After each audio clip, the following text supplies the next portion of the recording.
تخيل معايا كده، انت نايم في يوم عادي جدا.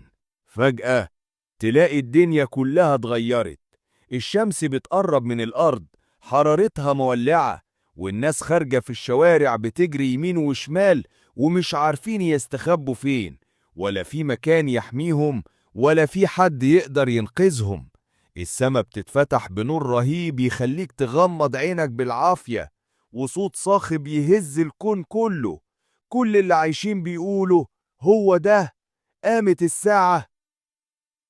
الجدران بتتهد، البحار بتغلي كأنها نار، والجبال اللي كنا فاكرينها صلبة بتتفتت زي التراب.